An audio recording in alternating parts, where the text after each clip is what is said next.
Welcome back to Sports Talk with Tom Watkins on the edge. Okay, right now I'd like to get into the Chicago Blackhawks here. What's funny is that right now, they are about to head into training camp here. Um, their first preseason game is actually next Tuesday, the 23rd. They play Detroit at home. They do a back-to-back with Detroit, or home at home, excuse me, with Detroit, and then they play the Rangers and then the Oilers, and then game one is against the Stars in Dallas on Thursday night, October 9th. Should be interesting. It was funny. They obviously, we all know they lost. Game 7 coming back against the Kings, and they probably, if they would have won that, they probably would have won the Stanley Cup. I mean, they would have won. They would have beat the Rangers, and they would have won the Stanley Cup. Right now, I'm kind of intrigued by what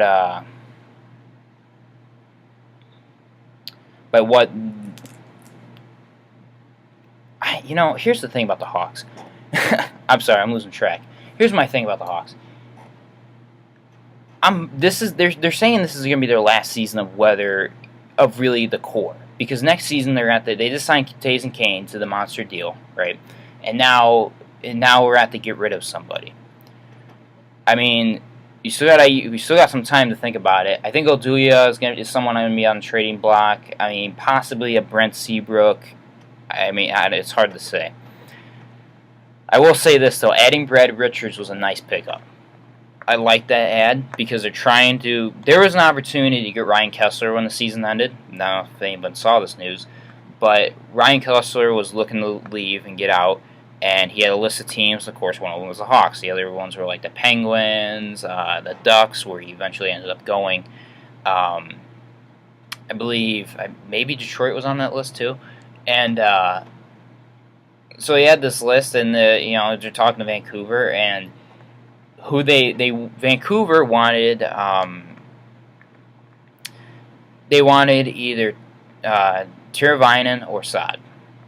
That was one of the big things. Obviously, with the contract, you would have probably had to throw in some more prospects or cash or whatever.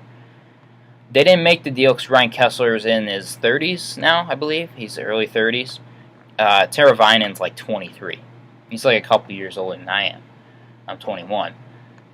21, 22, 23. Yep, 2 years. So I get why they didn't want to make that deal. The thing about Teravainen is he's kind of small, but I do like he plays like Patrick Kane kind of, but he also even plays center. So I don't know.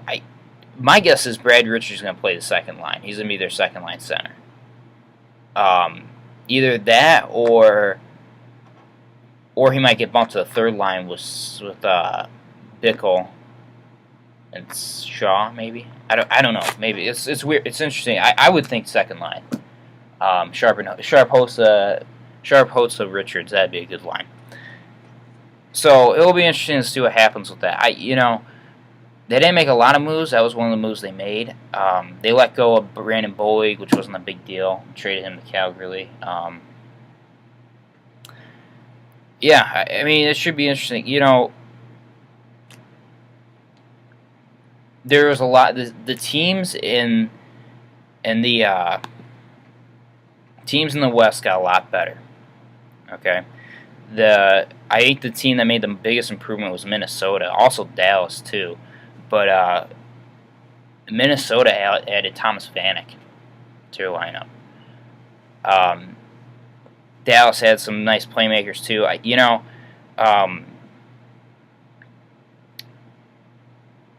It's going to be a tougher quest this year than it was in the past. These teams have gotten better. They're going to be more experienced. They're going to be more hungry, and the Hawks are going to always have that target on their back now. Granted, they didn't make it to the Cup last year, but they made it back to the conference finals, and it wasn't easy. It wasn't easy at all. So it should be. I'm excited for the Hawks to begin. What I'm also excited about too, well, sort of, they they got the Winter Classic. They're going to be playing Washington, the Capitals, in the Winter Classic. Ovechkin, and Tays. They're playing at Nationals Park in D.C.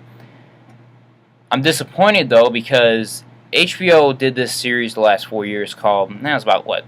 Yeah, about 4 or 5 years. They did this series called 24/7, and they do it for boxing too. For the heavyweight championships, and all that UFC, and it was on the NHL, and it was for the Winter Classic. It'd be like they would film like a couple weeks before it, and they would like follow the team in their lives, and they're in the games and stuff, and it was awesome. And it was unedited. I mean, it was uncensored and everything. But they cut the deal with the NHL, so they're not going to do it. It's a shame because that would have been a cool series to check out, but since that's not in the works now, that's kind of a bummer.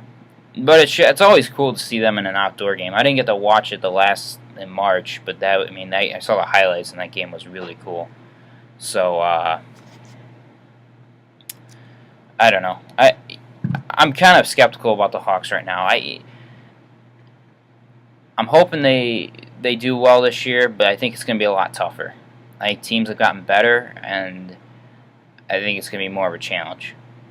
It's not going to be an easy ride, and we didn't make that many upgrades, which kind of worries me. But at the same time, we still got a core there, and we still got pretty much the same players, which chemistry-wise, that's good. So we'll see what happens. But this Tuesday, they're playing at 7:30 against Detroit. As their preseason game, so it should be looking forward to that. See what the story is, who they're going to cut out of training camp, who's going to stay. I'm assuming Teravainen is going to come up this year. This has got to be the year, or he's going to be in Rockford, and then he's going to have to then bounce up. Because I think that's why Brad Richards got signed, I believe, was to mentor Teravainen. I'm assuming that's why he got that signed. So I don't know. Everyone was disappointed. I mean, come on. I mean, everyone was disappointed after last year, and that it didn't feel like they were gonna win it though. You have that guy. With me when I watch the Hawks, and I've been a Hawks fan for a long time. You have that gut feeling when, like in 2010, I had the gut feeling that they're gonna win the cup that year. It was like, there's no way they're not gonna win it. If they don't win it, they're gonna lose all their people, and we're gonna be screwed. And that's exactly what happened. They lost all their people, and that was that. But I felt like with this year. Or with last year, I mean, in 2013, I felt the same way too. I'm like, we're going to win this. There's no way, we're going to come back. Even against Boston in the finals, like, we're going to be able to pull this out. And, but now it's, now I'm kind of feeling, the last year I felt skeptical about it. I was like, like the first round against the Blues, I was like, are we even going to be able to pull this out? Like, what's going to happen here? And then the second round, I don't know how we got past the Wild, but we did, because they had to step up on us that we obviously didn't have. And, so, you always have I always feel like I have a gut feeling whether we're going to win the cup or not. Hopefully this year I can get that gut feeling again. We'll see what happens, but trying to build into a dynasty, right? That's the ultimate goal, is the dynasty. So with that, let's take another break. I'm going to talk about the Chicago Bulls next. There's a lot of news, a lot of people we picked up. Paul Gasol, Dougie McBuckets, Doug McDermott, Nikola Mirotic came over. We got a slew of things to talk about with the Bulls. D Rose has completed they just won, the USA Basketball just won the FIBA World Cup against Serbia, I believe. Yeah. So we got to talk about that.